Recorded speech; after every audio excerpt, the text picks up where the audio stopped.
ఉత్తరం యత్సముద్రస్య హిమాద్రశ్చైవ దక్షిణం వర్షం తద్భారతం నామ భారతీయత్ర సంతతి. తల్లి భారతమాత చరణాలకు నమస్సుమాంజలు. గురువులకు, పూజ్యులకు అందరికీ కూడా మనస్ఫూర్తిగా నమస్కారాలు తెలియజేస్తూ, భావి భారతదేశానికి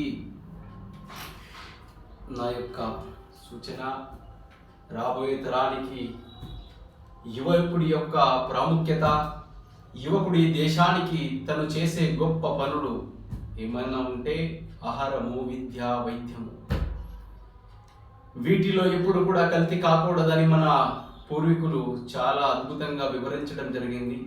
సో ప్రజెంట్ సిచ్యువేషన్లో జరిగేది ఆ మూడు విధానాలు కూడా చాలా కల్తీగా జరుగుతున్నాయి. దేశనిష్ట ఉన్నప్పుడు మాత్రమే వీటిలో అలాంటి కల్తీలు కాకుండా ఉంటుంది. అలాంటి దేశనిష్ట కావడానికి ప్రతి ఒక్కడు ఆ ఋషిమునుల యొక్క విచారాన్ని తన జీవితంలో ఆచారంగా ఉండాల్సిన అవసరం. ఎప్పుడైతే ఆ విచారాన్ని తన జీవితంలో ఆచారప్రాయంగా మలుచుకుంటాడో అప్పుడు మాత్రమే తను ఈ దేశం కోసం పనిచేయగలుగుతాడు. రాష్ట్రాయ ఇదం స్వాహ అని పనిచేస్తాడు. రాష్ట్రం కోసం పనిచేసే తపన ఆయనలో ఎప్పుడు వస్తుందంటే దేశం పట్ల గౌరవం, తన పట్ల శ్రద్ధ, తన చుట్టుపక్కల ఉన్న సమాజం పట్ల ఒక గొప్ప విశ్వాసం. ఒక మంచి సమాజం నిర్మాణం కావడానికి స్వామి వివేకానంద గారు చెప్తారు 3 విషయాలు చాలా అద్భుతమండి. తన పైన తనకు ఒక అద్భుతమైన విశ్వాసం, తను నివసిస్తున్న సమాజం పైన కూడా అంతే విశ్వాసం, మంచితనం పైన ఉన్న విశ్వాసం. ఈ 3 తనలో సంకల్పించుకొని ఒక అద్భుతమైన రాష్ట్ర నిర్మాణం కోసం ఏ రోజైతే కంకణబద్ధంగా తను ఈ సమాజంలో అడుగుజాడలను వేస్తూ ఉంటాడో అప్పుడు మాత్రమే ఈ సమాజం గొప్ప సమాజంగా రూపొందడానికి పరిష్కారం మార్గం అనేది ఉందండి. కేవలం అందరూ బాగుండాలి, గొప్ప సమాజం నిర్మాణం కావాలని అనుకుంటూ ఉంటే కాదు. ప్రతి ఒక్కడు తన కంకణబద్ధుడై తన సమాజం కోసం, తన రాష్ట్ర పురోగతి కోసం, రాష్ట్ర అభివృద్ధి కోసం పనిచేయాల్సిన అవసరం ఎంతైనా ఉందండి. కేవలం ఈరోజు మాటలతో, పెద్ద పెద్ద ఉపన్యాసాలతోనే సరిపడే సమాజం కాదండి. మనది వద్దు. పూర్వీకులు రాత్రి ప్రగలు దినం వేపి రజని సాయంకాలే శిశిర వసంతే. ఈ పొద్దున రాత్రి సమయాలు వస్తుంటాయి, పోతుంటాయి, కానీ నువ్వు నీ దేశం కోసం ఏం చేస్తున్నావు? నా భూతే నా భవిష్యతే సర్వే వయామతాపరం. నువ్వు భూతకాలంలో లేవు, భవిష్యత్తులో ఉండజాలు, ప్రజెంట్లో ఉన్నావు. నువ్వు ఈ దేశం కోసం ఏం చేయాలనుకుంటున్నావు సంకల్పించుకో. దేశం అంటే మట్టి కాదు, ఈ దేశం అంటే మనుషులో అని చెప్పిన గొప్ప మహాత్ములను స్మరించుకో. దేశం కోసం నీ యొక్క సంకల్పాన్ని మరొకసారి పునరావలోకన చేసుకో.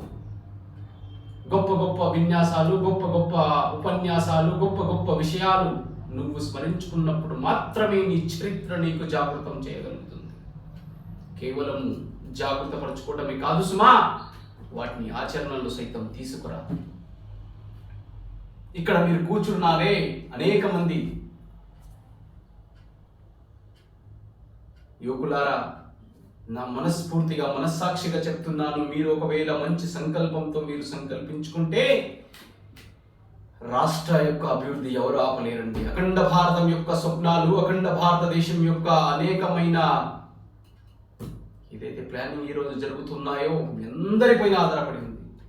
కేవలం ఉపన్యాసం చేసేవాడు మాత్రమే కాదు, చిన్నవాడు, పెద్దవాడు, పెద్దలు, చిన్నలు, అక్క, చెల్లెలు, బంధువులు, భగినులు అందరు కూడా కలిసి ఆ తల్లి భారతిని స్మరించుకుంటూ ఈ దేశం నాది, ఈ ధర్మం నాది, నేను ఈ దేశం కోసం పోరాడుతాను, ఎందుకంటే ఈ దేశంలో నేను నివసిస్తున్నాను, ఈ దేశం యొక్క గాలిని పీల్చుకుంటున్నాను. నిరంతరంగా నేను పొద్దున లేచి నుంచి రాత్రి పడుకునేటప్పుడు వరకు కూడా నాకు ఈ పంచమహాభూతాలు సహాయం చేస్తున్నాయి. ఈ పంచమహాభూతాలు సాక్షిగా వీటిని రక్షించుకునే ధర్మం నాదని నువ్వు ఎప్పుడైతే నీ యొక్క వృద్ధిలో నువ్వు ఆలోచిస్తావో ఆ రోజే నీలో చైతన్యం ప్రారంభమైందని అనుకోసుమా. ఏం తప్పుంది ఈ దేశంలో? ఇల్లు లేదని కొందరు, ఉద్యోగం లేదని కొందరు, నాకు ఆస్తులు లేవని కొందరు. మై డియర్ బ్రదర్స్, మీ అందరికీ చాలా రిక్వెస్ట్గా చెప్తున్నాను, మీ అందరి దగ్గర ఏం తక్కువ లేదు. మీరున్నారు, మీ దగ్గర మీరున్నారు. మీరు తలుచుకుంటే ప్రపంచాన్నే గడగడలాడించే శక్తి మీలో ఉంది. ఇది నేను చెప్పడం లేదు. ప్రపంచంలోనే తన యొక్క శక్తితో హైందవ సామ్రాజ్య సాధకుడు తన యొక్క సంస్కృతి యొక్క పురోగతిని ప్రపంచానికి తెలియజేసిన మహా గొప్ప సన్యాసి వీరశూర పురుష మహాస్వామి వివేకానంద యొక్క జీవిత చరిత్రను పునరవలోకన చేయండి.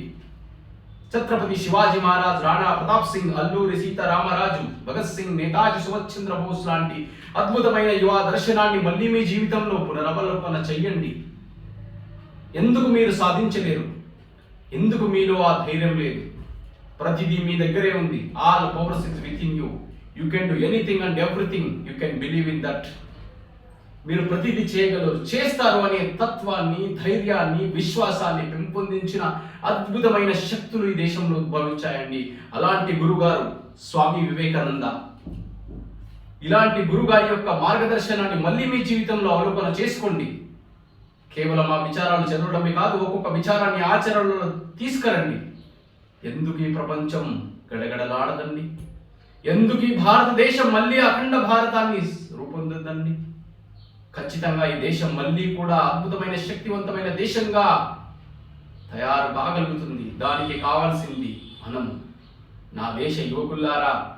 అందుకోసమే మీ అందరి సహకారంతో మనమందరూ కూడా కలిసికట్టుగా నేను 2022లో స్టార్ట్ చేసిన భారతీయ యువసేన, దాన్ని ఈ మధ్య నేను ఇప్పటి వరకు ఎక్కువగా దాని గురించి స్ప్రెడ్ చేయలేదు. నేను ఒక సంకల్పం చేస్తున్నాను. ఈ భారతీయ యువసేన అనే గ్రూప్ ద్వారా మనం అందరి దాకా కూడా రీచ్ అవుతూ